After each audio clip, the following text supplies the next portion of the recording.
Bertrand, Oui, je te prends à la sortie de la table ronde sur les ENT.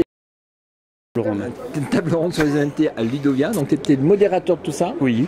Et tu es censé me faire la synthèse. Qu'est-ce qui s'est dit? Parce que les gens qui écoutent à Internet, ils n'étaient pas là. Donc une petite synthèse de qu'est-ce qui s'est dit à la table ronde ENT. Alors, à cette table ronde ENT, c'est une table ronde internationale. Cette table ronde, en fait, recueillait plusieurs personnes. Bernard Bomberger de l'HEP, c'est pour ça qu'elle est internationale, donc du canton de Vaud. Christian Mertz, qui est chef de projet ENT à la DNE au ministère. Et puis, je suis un goujat, je finis par les dames. Adeline Bossu, qui est enseignante en gestion des systèmes d'information. Caroline Jounotion, qui est enseignante en histoire et géographie. Et qui nous présentait en fait comme ça un point de vue sur les différences de ENT. D'accord. La question c'était en fait l'appropriation. Est-ce que en fait c'est cette imposition entre guillemets des ENT ne provoquait pas en fait un détournement et donc des usages complètement détournés par rapport à l'usage initial imposé ou guidé par l'institution. Alors on est revenu très rapidement sur l'histoire, hein. C'est-à-dire que Christian Mertz est revenu sur le début des ENT. Il a cité 2003 comme une année de début et comme quelque chose qui était en fait un endroit qui était obligatoire entre guillemets en termes pour protéger les élèves qui étaient mineurs. Donc créer un endroit à la fois de protection et à la fois un endroit d'interopérabilité. C'était le SDET à l'époque qui définissait cette exigence en fait des ENT. Ces ENT en fait ont ensuite suivi leur évolution avec différentes marques et sont peut-être arrivés dans les établissements de manière descendante, et c'est ce qui tout d'un coup a provoqué, c'était une des remarques, une des premières questions d'ailleurs, au fait on l'a fait interactif. On a fait une table ronde où les personnes posaient directement des questions plutôt que ce soit nous qui faisions le blablabla, on essayait de faire participer, etc.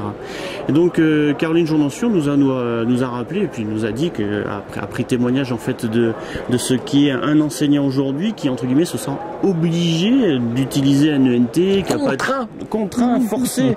Et puis il n'y a pas toutes les fonctionnalités, et puis il n'y a pas ce qu'il faut, il n'y a pas ça. Donc on a l'accès dans les établissements, mais on n'a pas forcément les fonctionnalités. Donc effectivement, ça peut être contraignant. Et du coup, qu'est-ce qui se passe? Le détournement, c'est surtout en fait un détournement d'adaptabilité à différents outils. On a parlé évidemment de pédagogie, hein. L'essentiel c'était de revenir à des fonctionnalités pédagogiques et de se dire qu'on veut faire telle ou telle chose avec cet outil et il fallait s'adapter. Sur l'aspect accès, donc on a parlé ENT en fait au sens large, hein, de l'école maternelle, élémentaire, collège, lycée, même jusqu'à l'enseignement supérieur, parce qu'à la présence de quelqu'un de l'HEP, ça nous a permis de parler ensemble de ce qui était en fait aussi l'usage dans l'enseignement supérieur. Alors ce qui contraignait en fait cette approche top-down, hein, c'est ça que tu voulais me poser comme question, c'est qu'il y avait un mouvement. Qu'est-ce que vous avez tous cet après-midi à me poser des questions à ma place?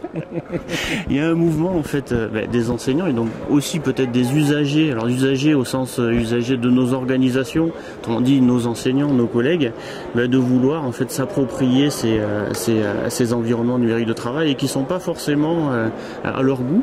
Donc il est venu en discussion quelque chose de très intéressant, peut-être la nécessité d'avoir des comités d'usagers qui iraient même jusqu'aux élèves, jusqu'aux étudiants et permettre, c'est ce qui est normal, hein, c'est évidemment du second degré, ce qui permettrait en fait de pouvoir faire avancer, améliorer, apporter de nouvelles fonctionnalités aux outils et de prévenir ainsi les constructeurs. Je vais te taquiner un peu, il y a eu des chiffres annoncés, des taux d'utilisation, des pourcentages. Alors il y a eu des chiffres qui ont été donnés, que j'ai complètement oublié, mais qui on retrouvera. Tu vas tweeter après. Voilà, je vais tweeter, je mettrai les chiffres. Ouais, et c'est donc effectivement on a des chiffres. Christian Mertz c'est la personne à suivre, je pense sur Twitter pour arriver à suivre tout ça, et il peut tout à fait répondre sur les statistiques puisqu'il détient au niveau du ministère l'ensemble des usages, des statistiques d'usage au niveau du territoire. Des questions un peu prospectives? Là en fait ce qui était intéressant, moi ce que je trouvais intéressant c'était de parler aujourd'hui de cette possibilité que une des entreprises était présente, alors je vais pas la citer, mais était présente et nous a fait part en fait que le problème de remédier en fait aux remontées des enseignants, des nouvelles fonctionnalités, c'était avant tout un problème économique, c'est-à-dire qu'ils voulaient bien, mais quand il y a 100 profs, il y a peut-être 100 demandes et peut-être 100 euros pour arriver à le faire, 100 euros pardon, et donc l'idée c'était de se rendre compte aussi que dans tout ce système il y a aussi un système économique derrière qu'il faut accompagner pour que ça fonctionne.